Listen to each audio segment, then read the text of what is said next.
Friends, this is me Abhishek Kamle from grind with अभी। और आप 9th 10th 11th और 12th के स्टूडेंट हो, ये वीडियो आपको बहुत काम आएगा। बेसिकली ये वीडियो 10th और 12th स्टूडेंट्स वालों के लिए है, जो आप अपना बोर्ड एग्जामिनेशन पहली बार देने वाले हो। अगर आप 10th के स्टूडेंट हो तो ऑब्वियसली आप आपका बोर्ड एग्जामिनेशन पहली बार देने वाले हो, और अगर आप 12th के एग्जामिनेशन हो, 12th के एग्जामिनेशन देने जा रहे हो।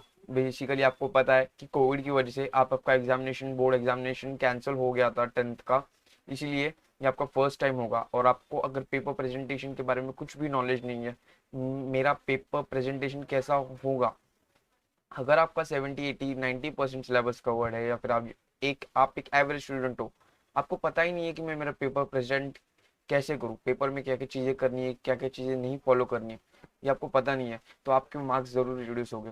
और मैं नहीं चाहता कि आपके मार्क्स रिड्यूस हो, इसीलिए ये वीडियो आपके लिए। फर्स्ट थिंग, एग्जामिनेशन हॉल में एंटर करने के 5 मिनट्स बाद आपको आंसर शीट दी जाएगी। आंसर शीट देने के बाद आपको ऐसे मार्जिन सीधा आपको स्केल और पेंसिल उठानी है और ऐसे मार्जिन बना देनी है। सभी सभी शीट पे, हर पेज पे मैं एक ऐसी मार्जिन बनाऊंगा।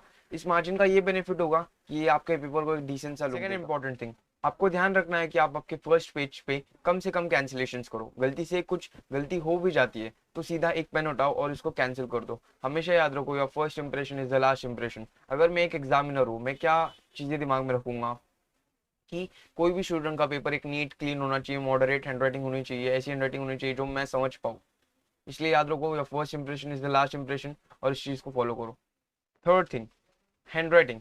आप एक मॉडरेट सी हैंडराइटिंग निकालने का ट्राई करो। मैं ऐसा एक्सपेक्ट नहीं कर रहा कि आप बहुत अच्छी हैंडराइटिंग निकालो या फिर बहुत गंदी हैंडराइटिंग निकालो, बट आप एक मॉडरेट हैंडराइटिंग निकालो जो एग्जामिनर को समझ सके। मैंने एग्जाम्पल दिया है, ऐसा लिखो, खुला खुला लिखो, नीट लिखो, टाइडी लिखो। हैंडराइटिंग अच्छी होने के बहुत सारे बेनिफिट्स होते हैं कि आप अच्छा इंप्रेशन देता है, चीज़ें जल्दी से जल्दी समझ में आती है एग्जामिनर को, और अच्छा इंप्रेशन होने के साथ ये आपके पॉजिटिव पॉजिटिव पॉइंट्स, ये आपका एक पॉजिटिव पॉइंट होता है और प्लस मार्क्स लाने में ज़रूर हेल्प करेगा। तो हैंडराइटिंग का बहुत ध्यान रखो। Fourth thing, highlight the main points. हर एक आंसर लिखने के बाद या फिर डेफिनेशन या फिर कुछ भी टॉपिक लिखने के बाद आपको मेन पॉइंट्स या फिर की वर्ड्स हाईलाइट करने हैं। इसका एक बेनिफिट ऐसा होगा कि एग्जामिनर की नज़र डायरेक्टली उन की वर्ड्स या फिर मेन पॉइंट्स पे जाएगी। इससे ये पता लगता है कि आपको एक पेपर लिखने का फॉर्मेट पता है, और एग्जामिनर की नज़र डायरेक्टली की वर्ड या फिर मेन पॉइंट्स पे जाने के बाद वो आपको डायरेक्टली मार्क्स दे देगा, क्योंकि उसके पास बहुत सारे पेपर्स होते हैं। I always keep on telling you, ये मैटर नहीं करता कि आप बोर्ड एग्जामिनेशन, ये मैटर नहीं करता कि आप एग्जैक्टली अंदर क्या लिख रहे हो। आप अंदर लिख लो, बट आपका कंटेंट एक स्पेसिफिक कंटेंट होना चाहिए, आपके कीवर्ड्स मैच होना चाहिए, हैंडराइटिंग बड़ी बड़ी होनी चाहिए। इन सारी चीज़ों का ध्यान रखो और इन सारी चीज़ों को फॉलो करो। Fifth thing, point format. Right your answers in point format. आप हर एक आंसर, डेफिनेशन, मैथ्स का पेपर हो तो सम्स, या फिर फिजिक्स केमिस्ट्री का पेपर हो तो न्यूमेरिकल्स वगैरह सॉल्व करने के बाद एक से दो लाइन छोड़ो। ये एक डिसेंट सा लुक देता है और एग्जामिनर को ईजी होता है चेक करने। Next thing, make flow charts and diagrams. इसका एक बेनिफिट होगा कि आप एग्जामिनेशन में डायग्राम्स या फिर फ्लो चार्ट से आपकी कंसेप्ट को एक्सप्लेन करने का ट्राई करोगे। एग्जामिनर आपके पेपर को देख के बहुत इंप्रेस होगा, क्योंकि और और एक थिंग कि आपको चीज़ें रटने की या याद रखने की ज़रूरत नहीं होगी। आपने डायग्राम बना लिया, उसी डायग्राम को आप एक्सप्लेन कर रहे हो। तो इस चीज़ का ध्यान रखो, make flow charts and diagrams. तो हमारी नेक्स्ट थिंग है numericals and some.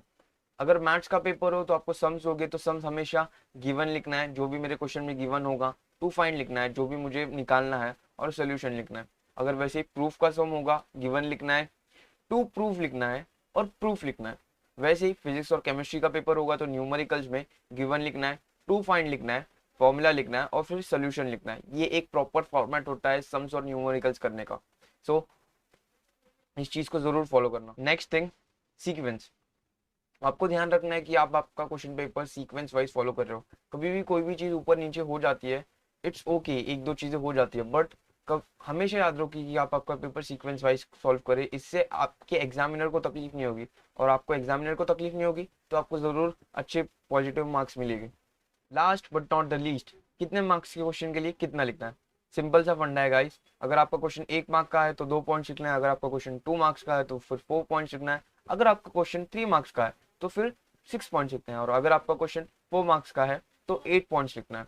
Hope so अगर आपको सारी चीज़ें समझ में आ गई होगी। अगर आपने अभी तक चैनल को सब्सक्राइब नहीं किया है तो please subscribe the channel, hit the bell notification, like the video, share this video, comment what do you want next, and all the best.